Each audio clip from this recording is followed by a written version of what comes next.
শরীফ কেন চাইছেন? কোরআন শরীফ এমন একটি ধুন, বিশ্বে কোনো ধুন নাই। কোরআন শরীফ এমন একটি জিনিস যে ওর আওয়াজটা এত সুন্দর আওয়াজ যে দুনিয়ার কোন আওয়াজের সঙ্গে কিন্তু কি মেল হবে না। যখন মানুষ নামাজ পড়ে আর কোরআন তেলাওয়াত করে, তো জানেন ওই তেলাওয়াতের আওয়াজ ফেরেশতা শুনতে আসে, আর যে তেলাওয়াত করে ওর মুখে মুখ লাগিয়ে দেয় ফেরেশতা। জোরে বলুন সুবহানাল্লাহ। এত এই জন্য নামাজের হুকুম আছে কি নামাজে যাবে তো যেন মুখটা পরিষ্কার থাকবে। এই জন্য আল্লাহ রাসূল 5 বার মিসওয়াক করতে বলেছে, কমসে কম ঘুরালো। আর বিড়ি খেতে খেতে গোটা শরীর বিড়ি হয়ে গেছে। দেখবেন যারা অত্যাধিক বিড়ি খায়, তো অত্যাধিক বিড়ি খেলে ওর শরীরটা গোটা বিড়ির মতন গনে। কেন? যেই জিনিসের মধ্যে ওই লিপ্ত থাকবে, ওই জিনিসের কিন্তু কি আসার ওই ব্যক্তির উপরে থাকবে। গোলাপ ফুলের গাছের কাছে আপনি যাবেন, তো মাটিটা শুনলে কিন্তু গোলাপ ফুলের মতন গন্ধ করবে। কেন? ওই ফুলের যে খুশবু, ওর আসারটা মাটিতে পাওয়া গেল।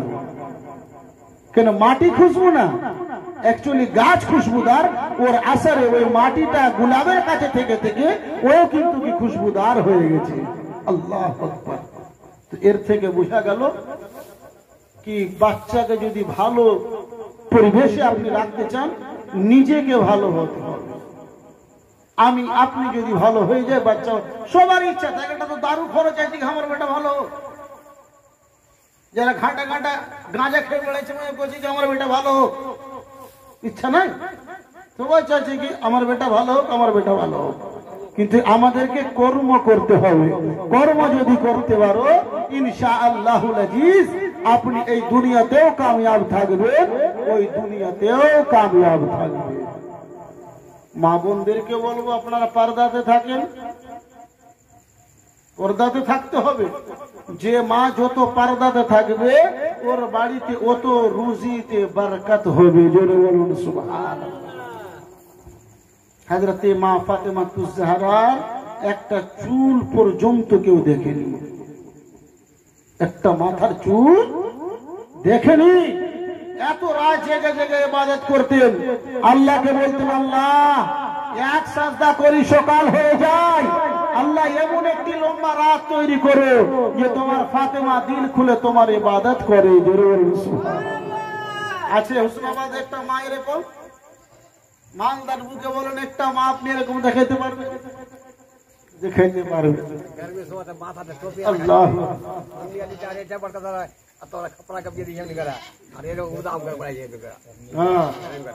কি করেছে শুনতে পাচ্ছেন?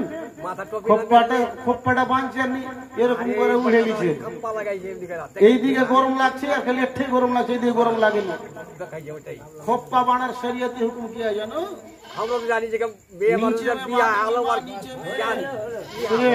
একটা মা খোপ্পা বানবে তো কথা বানবে জানো, নিচে এই জায়গাটাতে বানবে, এখানে না, এরকম দাঁড়িয়ে থাকে না পেস্তুলের মতন, এরকম মানা আছে শরিয়তে।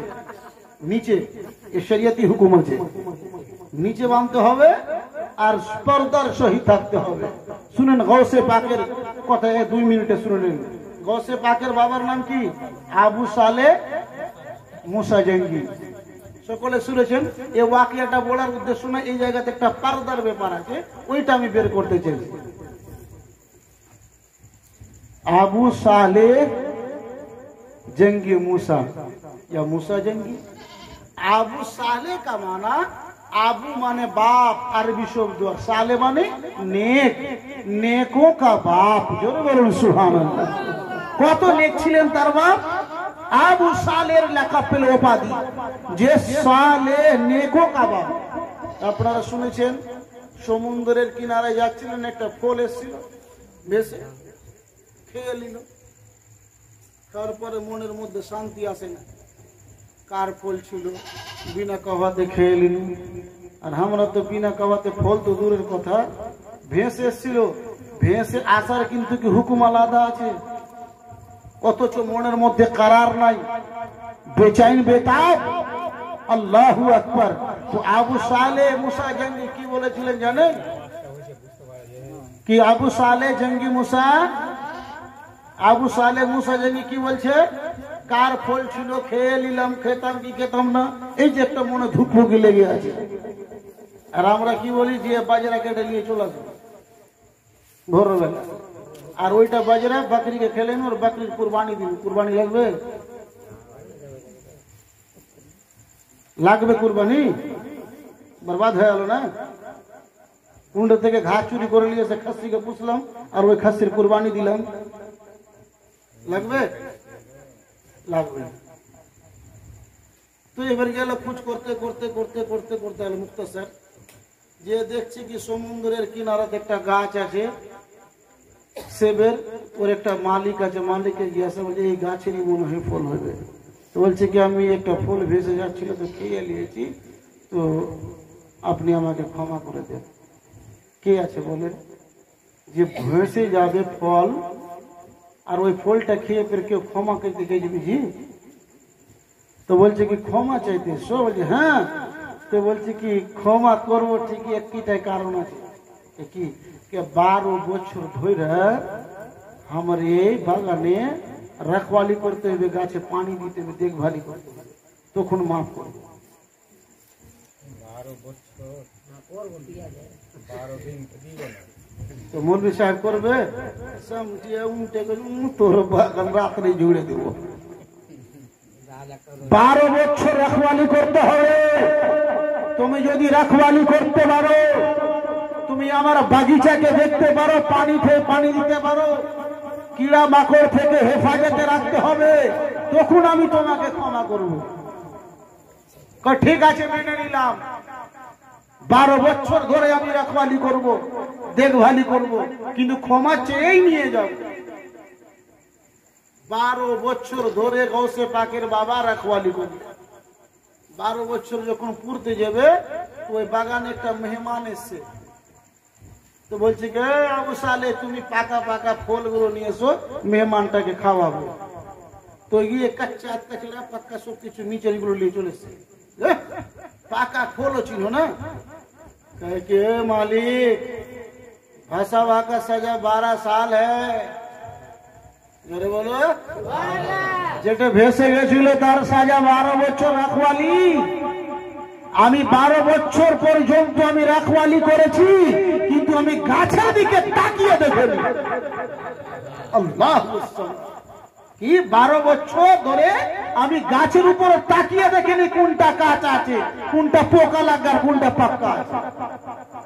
ভেসে যাওয়ার তো সাজা পূর্ণ করতে পারিনি। তো কইছি আচ্ছা যাই হোক, পূর্ণ হয়ে গেল 12 বছর। বলছে আর একটি শর্ত আছে। বলি কি শর্ত? কি আমার একটা মেয়ে আছে, যার হাত নাই, লুলহা, পা নাই, ল্যাংড়া, চোখ নাই, অন্ধ, মুখ নাই, গবা, ওর সঙ্গে বিয়ে করতে হবে। যদি বিয়ে করো তো মাফ করবো। জোরে বলুন, জোরে বলো। করবে কেউ? হ্যাঁ, সাদা আছে কিনা বেরে না দেখবে, আগে দিনেও লাইট মারবে। পাগলা, সাদা থেকে শান্তি পাওয়া যায়? মনে শান্তি পাওয়া যায়। সাদা আর কালো আর লাল আর পিলা থেকে মতলব নাই, দিল থেকে মতলব আছে। মানুষ সাদা থেকে শান্তি পায় না, কালো থেকে শান্তি পায় না, মন থেকে শান্তি পায়। তো বলছি এর সঙ্গে বিবাহ করতে হবে। আমার মেয়ে আছে, তুমি যদি এর সঙ্গে বিয়ে করতে পারো তো আমি তোমাকে ক্ষমা করে দিব। বলছে শিকার আছে, কি করবো? তো কত আল্লাহকে ভয় করতেন তিনারা। বলেন তুমি যে বিয়ে করবে আমার মেয়েকে, তুমি একবার ঘরের ভিতরে ঢুকো আর দরজা থেকে একবার আমার মেয়ের দর্শন করে নাও। বিয়ের আগে দেখো দেখার হুকুম আছে, কিন্তু শরীয়তে হুকুম কি আছে জানেন? যারা দেখতে যাবে ওর মেয়েকে জল নিয়ে বা কোনো জিনিস নিয়ে ডাকবে, ওর মধ্যে কিন্তু কি দেখে দিবে। কিন্তু আমরা তো সামনে চেয়ার রেখা চাতুর্দিক থেকে বসে ইন্টারভিউ লিখি, হ্যাঁ, eating fitting sitting Sunday Monday কি এগুলা জিজ্ঞাসা করছে। কই পাকের বিড়ি, কই পাকের মুঠা, কই পাকের কি, এগুলা সব জিজ্ঞাসা করে না। বলবো এটা শরীয়তে মানা আছে। যাই হোক, রওয়াজ থাকলে কিছু করার নাই। তবে তুমি আমার মেয়েকে যে বিয়ে করবে, যে চার চোখ নাই, যার জুবান নাই, যার পা নাই, যার হাত নাই, যার কান নাই, কান থেকে বাহেরা, হাত থেকে অন্ধা, জুবান থেকে বোবা, হাত থেকে লুলা, পা থেকে নেগড়ি, যাও তুমি ওই মেয়ের একবার দর্শন করে নাও। যখন দরওয়াজাতে ঢুকেছে আস্তে করে গিয়ে, সুবহানাল্লাহ, মেয়ের চেহারাতে ঘোর আলো হয়ে গেছে। জোরে বলো সুবহানাল্লাহ। ঘরে যখন গিয়ে দরজা থেকে দেখবে কি কোন মেয়ে আছে, তো ওর চেহারাতে গাড়া সারা ঘর কিন্তু কি আলো হয়ে গেছে। আবু সালে জঙ্গি মুসা দৌড়িয়ে চোট করে যখন ফিরে আসছে, দরজাতে লেগে মাথা খামে। এই তো বলেছিল কথা আলাদা, কিন্তু এটা কি বিয়ে যার চেহারাতে সারা ঘর রৌশন হয়ে গেছে, ব্যাপার কি আছে? তখন আবু সাহলে জঙ্গি মুসার আল্লাহু আকবার উনার শ্বশুর আব্বা বলছে কি, শুনো, আমার ওই মেয়ে কানা এই জন্য বলেছি অন্ধ, আজ পর্যন্ত কোন গায়ের মাহরুমকে দেখেনি। জোরে বলুন সুবহানাল্লাহ। কান থেকে বাহেরা এই জন্য বলেছি, আজ পর্যন্ত কোনো খারাপ কথা শুনেনি। হাত থেকে লুলা এই জন্য বলেছি, আজ পর্যন্ত শরীয়তের বাইরে কোনো কাজ করেনি। পা থেকে নেংড়া এই জন্য বলেছি যে আজ পর্যন্ত শরীয়তের বাইরে একটা ডেগ ফেলেনি। এই জন্য আমি কানা বলেছি, বাহেরা বলেছি, বড়া বলেছি, লুলা বলেছি, লেংড়া বলেছি। আল্লাহু আকবার। আমার মেয়ে আজ পর্যন্ত ঘর থেকে বাইরে যায়নি, সব সময় নামাজের পাবন্দি, তাসবিহ ও তাহলিল, জিকরে আজকার, নামাজে তাহাজ্জুদ, কোরআন শরীফের তেলাওয়াত সারা জীবন যতদিন হয়েছে শরীয়তের বাইরে কখনো যায়নি। জোরে বলুন সুবহানাল্লাহ। নারে তাকবীর, আল্লাহু আকবার, রিসালাত, নারে হায়দারি, হুজুর মাসুদ মিয়া কদম, নারে তাকবীর, আল্লাহু আকবার। তো যদি এই ধরনের যদি মা হয় তো বেটা গৌসে পাক হবে না? যারা বলেন গৌসে পাক হবে কিনা? এইরকম যদি মা হয় তো গৌসে পাক এবার কিরকম হবে? ওর কোখ থেকে যদি বাচ্চা হয়, কেমন বাচ্চা হবে যে ইশারা করলে মুর্দাকে জিন্দা করে দিবে। যারা বলুন, ইশারা করলে চোরকে ওলি করে দিবে, ইশারা করলে জাহান্নামীকে জান্নাতি বানিয়ে দিবে, ইশারা করলে কাঁটাকে ফুল বানিয়ে দিবে, বদনসিবকে খুশনসিব করিয়ে দিবে। কেন হবে না? হুজুর গৌসে পাকের কাছে একটা বুড়ি নিজের বেটাকে রেখাছে, হুজুর আপনার দস্তরখান লাগাইবে, উজু টুজু করাইবে, তো আপনি পানি টানি ঢেলে দিবে, আপনাকে উজু করবেন, দস্তরখান লাগাইবেন, খাবার টাওয়ার করাইবে। তো গৌসে পাকের কাছে যখন খেতে বসেছে, তো গৌসে পাক মুরগার গোশটাকে খেয়ে লিজে, হাড্ডিটাকে খেলেছে। ये बूढ़ी गए तो मिजाज खराब हो गया, अपना एकदम कहली राम कह बेटा हड्डी चूसे एर किन्तु मन राग हो गए, बुढ़ीटाके हड्डी चुबेছে, बोले सुन बस, हड्डीटाके सामने लिए गौसे पाक फूक मारलें तो मुर्गा यार। जोरे बोले हड्डीटाके जोड़ेছিল যেখানে, কি হয়ে গেল? তোর বেটা কথা তো করতে, তোর বেটা কোয়া ले दुनिया हड्डी ले जमा कर दो सामने और कोहा फूक मारते कोहा হবে কি? তো তোমার ছেলেও যদি ওই জায়গাতে পৌঁছে যাবে ওই, তো যদি মা যদি এই ধরনের হয়ে যায়, বাবা যদি এই ধরনের হয়ে যায়, তো ওর কোখ থেকে তো গৌসে পাক জন্ম নিবে, ওর কোখ থেকে তো খাজা গরিব নওয়াজ জন্ম নিবে, ওর কোখ থেকে তো আবু সালে জন্ম নিবে, ওর কোখ থেকে তো সৈয়দ কাসিম আলী কলিমি জন্ম নিবে, ওর কোখ থেকে তো খাজা মাসুদে মিল্লাত জন্ম নিবে, ওর কোখ থেকে তো খাজা মাসুদে মিল্লাত জন্ম নিবে। যার মা এরকম, যার বাবা এরকম, তো অবশ্যই নিবে বা। আর যার বাপ আমার মতন, যার মা আপনার মতন, যার মা বোনের মতন নাই, তো ওর কোখ থেকে কি জন্ম নিবে আপনাদেরকে বিচার করতে হবে। এর থেকে বুঝা গেল বাপ कि আপনি যত কাজ করলেন কেন, हर কাজের আসল হচ্ছে নামাজ ফরজে আইন। নামাজ ফরজে আইন, আপনাকে हर सूरते নামাজ পড়তে হবে, हर सूरते নবী আওলাদে আলীর সঙ্গে মোহাব্বত করতে হবে।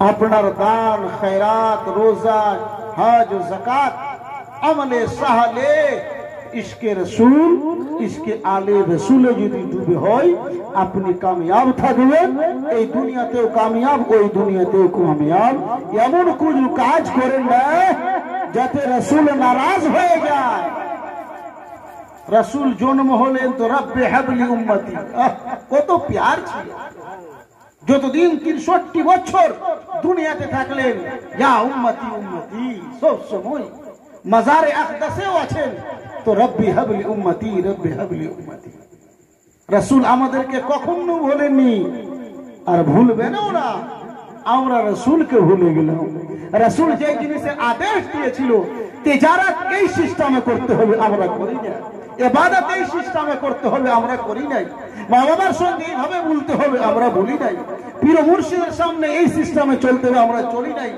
যেই সিস্টেম বলেছিল যে এইভাবে খাবার খেতে হবে এইভাবে ঘুমাতে হবে এইভাবে উঠতে হবে এইভাবে বসতে হবে এইভাবে চলতে হবে তো আমরা এই সিস্টেমে চলি না রাসূলকে ভুলে গেলাম কিন্তু রাসূল আমাদেরকে ভুলেননি আখরি কথা এক সাহাবী রাসূল আসলেন বলে ইয়া রাসূলুল্লাহ ইয়া হাবিবাল্লাহ আপনি এত প্যার করেছেন নিজের উম্মতির সঙ্গে এত প্যার করছেন